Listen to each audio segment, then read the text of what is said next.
Story 1. The 911 call that was never meant to be heard. I never believed that a voice alone could haunt you. I used to think fear needed something visual, blood, shadows, a figure standing at the end of a hallway. But after everything that happened, I learned that sometimes the most terrifying thing is a voice recorded on a line that should have gone dead. This story is based on a real 911 call that circulated quietly among emergency dispatch trainees in the Midwest during the early 2000s. The official files are heavily redacted, names were changed, some details were buried, but the audio itself, that was real. And once you hear it, you don't forget it. I was 19 when I started working as a night dispatcher in a small American town I won't name, population barely over 10,000. The kind of place where most emergency calls are drunk arguments, broken windows, or the occasional car crash on a back road. Nothing prepares you for the quiet ones. The shift started like any other, midnight to 8 a.m., the graveyard shift. Low lights, cold coffee, static hum in the background. I was alone that night, short-staffed as usual. At exactly 2:17 a.m., my console lit up. Incoming call. No caller ID, no location data. That happens sometimes. Cell towers glitch. Old landlines still exist. I answered the way I was trained. 911, what's your emergency? For a few seconds, there was only breathing. Slow, controlled, close to the receiver. Then a woman spoke. I think someone is inside my house. Her voice wasn't panicked. That scared me more than if she'd been screaming. Okay, ma'am, I said. What's your address? She paused. I don't know. That made no sense. You don't know your address? Another pause, then she whispered, I just woke up here. That's when I felt the first chill crawl up my spine. I asked her name. Emily, she said, I think. I asked where she was. A bedroom. It's not mine. I typed everything as fast as my hands allowed. Training told me to keep her calm, gather details, get officers moving. But there was a problem. The system still couldn't locate her.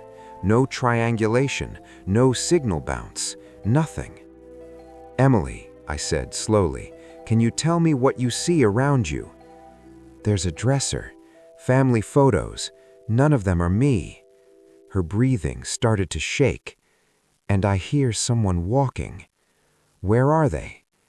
In the hallway, she said. They stop when I talk. I muted my mic for a second and called for backup units manually, giving them the rough tower region. It was a wide area, farms, old houses, miles of darkness. Emily, I said, unmuting, are you alone in the room? Yes, the door is locked. Good. Stay quiet. Can you hide? She hesitated. I'm already hiding. Something about that sentence didn't sit right. Then she said something that made my stomach drop. I don't think this is my house. I think this is his house. Who is he? She didn't answer right away. Then I heard it. A faint sound through the phone. Not static, not breathing. Footsteps. Slow, heavy, deliberate. They're stopping outside the door, she whispered. Emily, listen to me carefully. Are there any windows? Yes. Can you open it? I don't know if I should. It's dark outside. The footsteps stopped. Then a man's voice spoke, not through the phone, in the room with her. Emily, he said calmly, why are you awake? She froze. I heard fabric rustle, like she'd pressed the phone closer to her chest. He knows my name, she whispered. "Emily," I said firmly, "do not respond to him." The man laughed, a low, quiet laugh. "That's rude. I let you sleep here." My heart was pounding so hard I could hear it in my ears. "Sir," I said, my voice shaking despite my training, "this is 911. Identify yourself." He went silent. Then the line crackled, and suddenly he was speaking directly into the phone. "You shouldn't be listening," he said. His voice was calm, almost friendly. "This line isn't for you." I tried to signal officers again. My hands were sweating. "Where are you located?" I demanded. "You already know," he replied. "You just can't find it." Behind his voice, I heard Emily sobbing. "Please, I don't remember how I got here." The man sighed. "You never do," he said. Then there was a loud knock on the bedroom door. 1, 2, 3.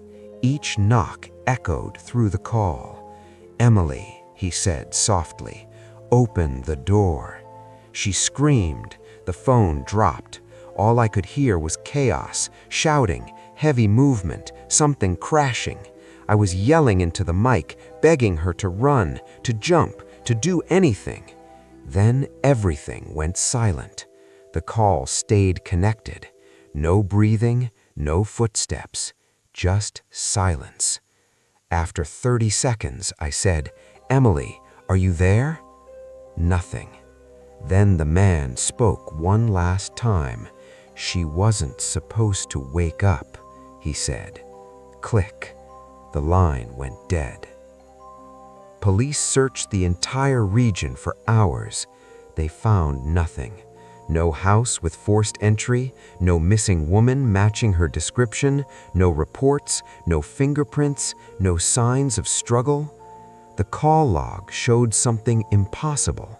The call had originated from a disconnected landline number, a number that hadn't been active for over 12 years.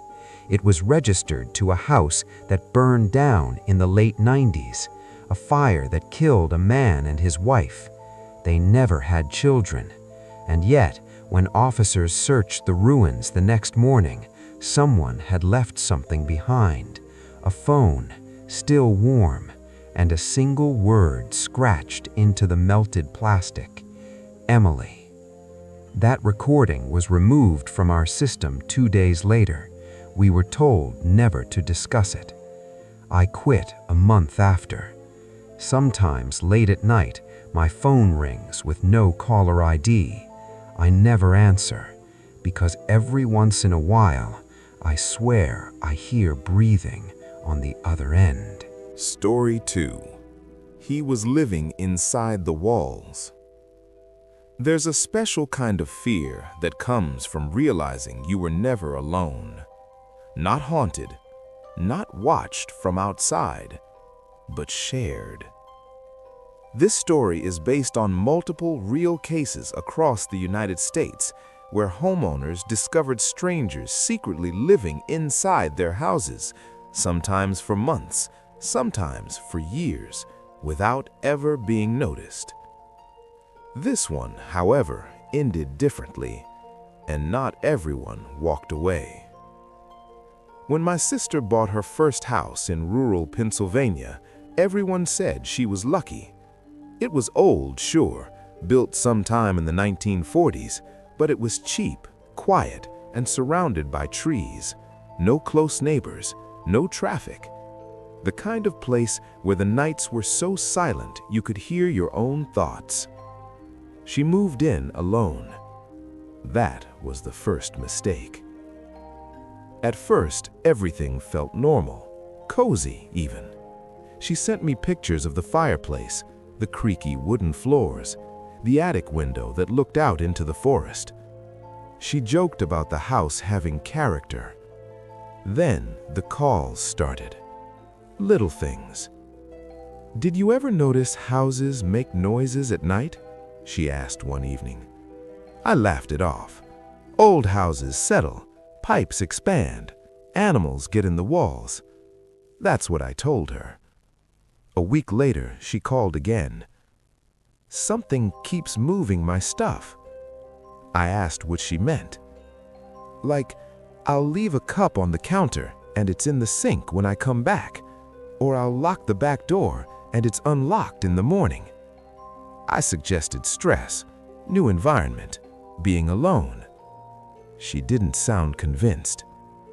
"It feels intentional," she said quietly, "like someone's correcting me."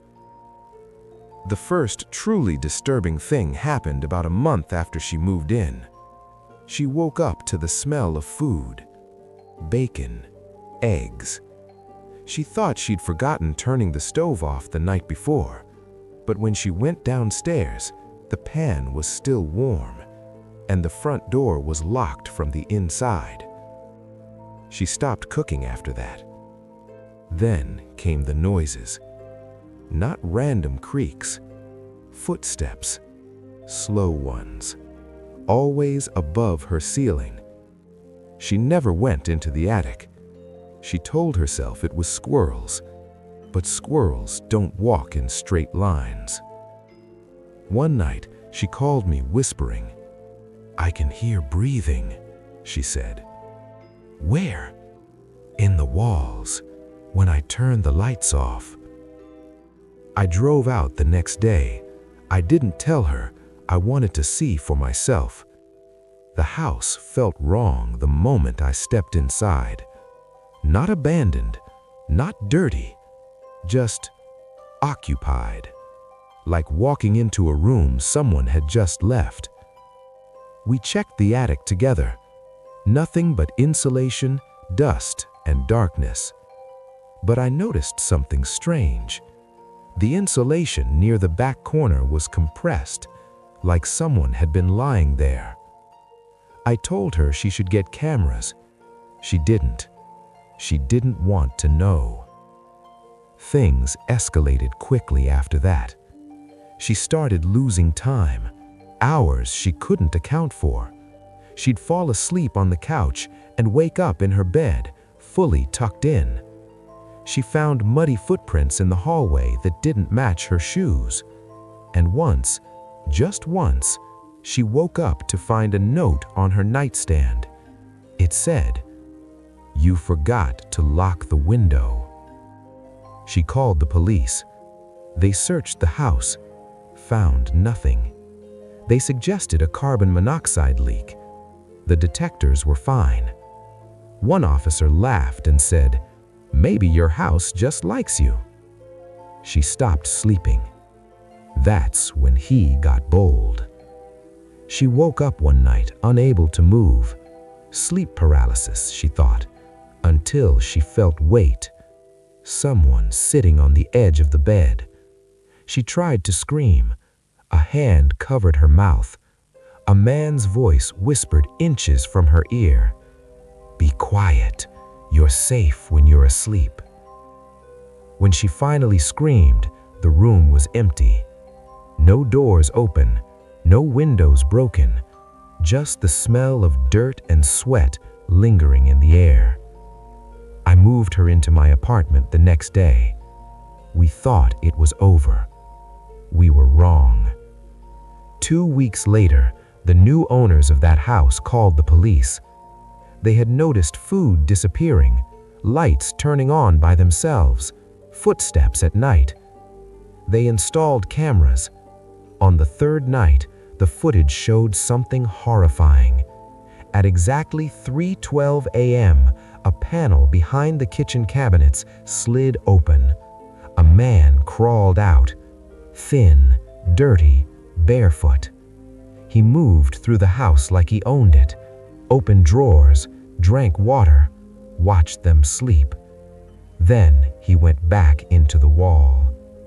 Police tore the house apart.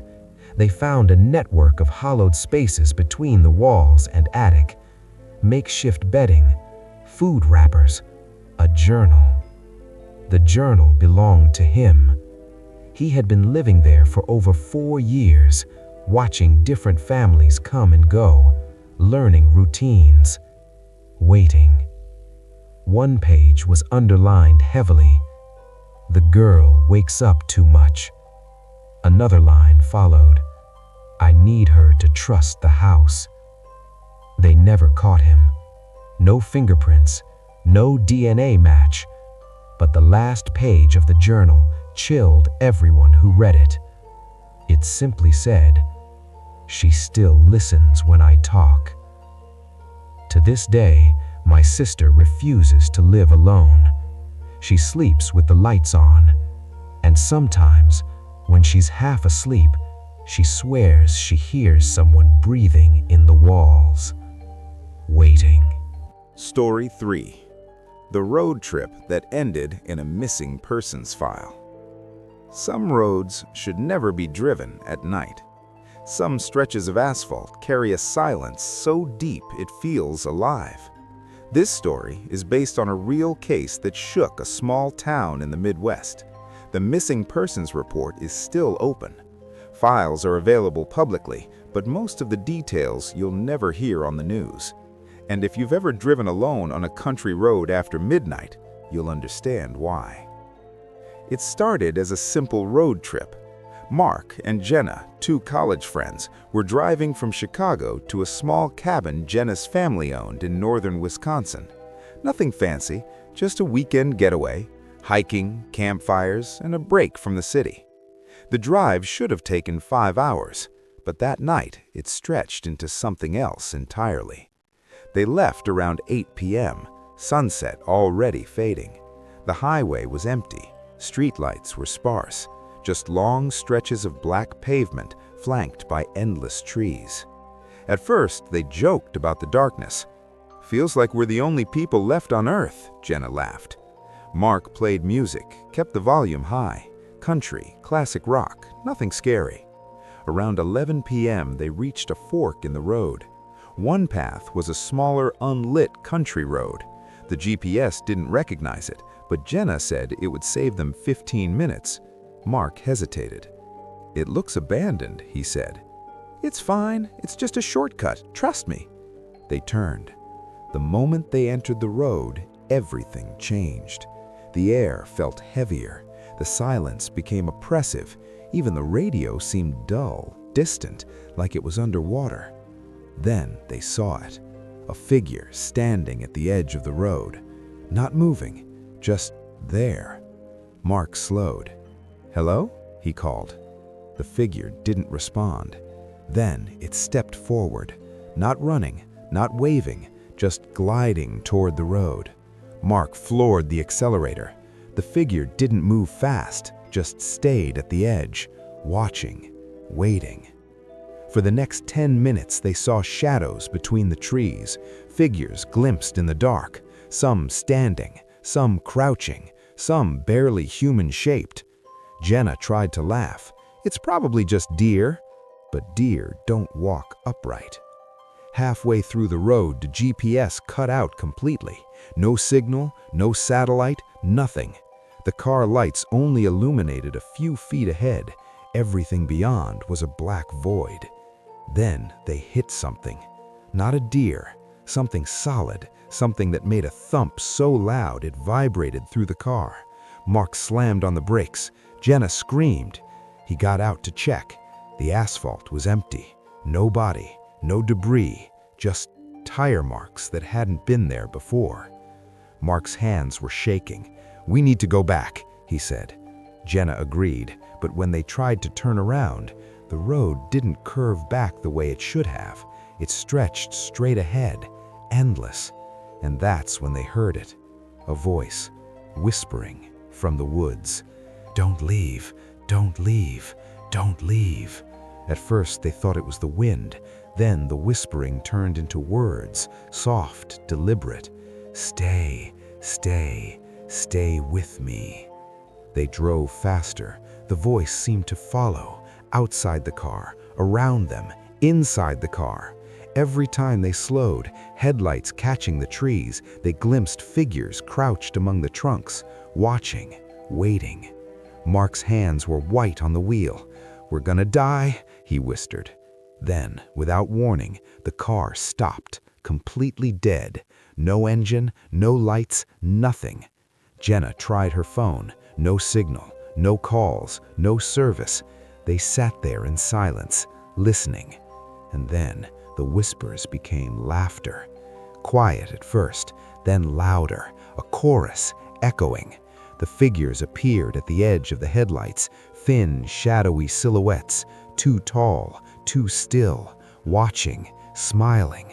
Jenna screamed. Mark tried the ignition again. Nothing. Then one of the shadows stepped onto the road.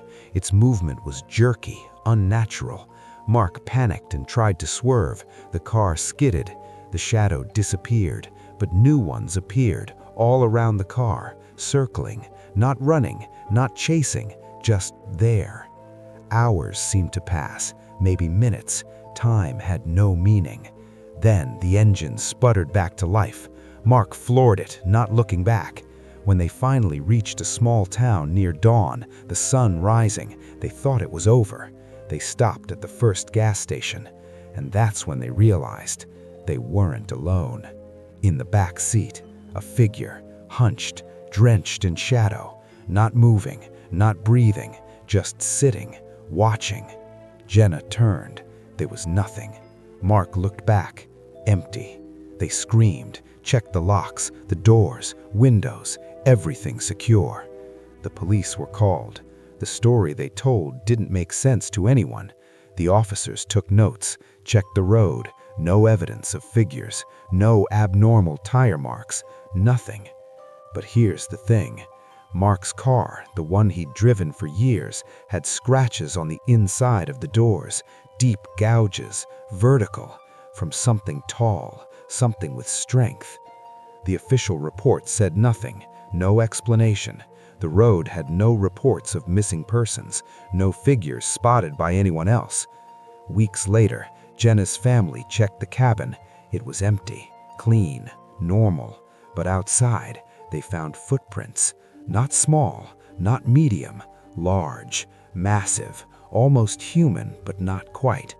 They disappeared into the woods, heading toward the road Mark and Jenna had taken. Mark and Jenna never took that road again. They never went on another road trip together. And to this day, both of them swear they still hear whispers when driving alone on country roads at night. Sometimes, late at night, I imagine the figures just beyond the edge of the headlights, waiting for the next car to take the shortcut. And I hope I never see them, because some roads should never be driven at night. Some roads are better left untraveled.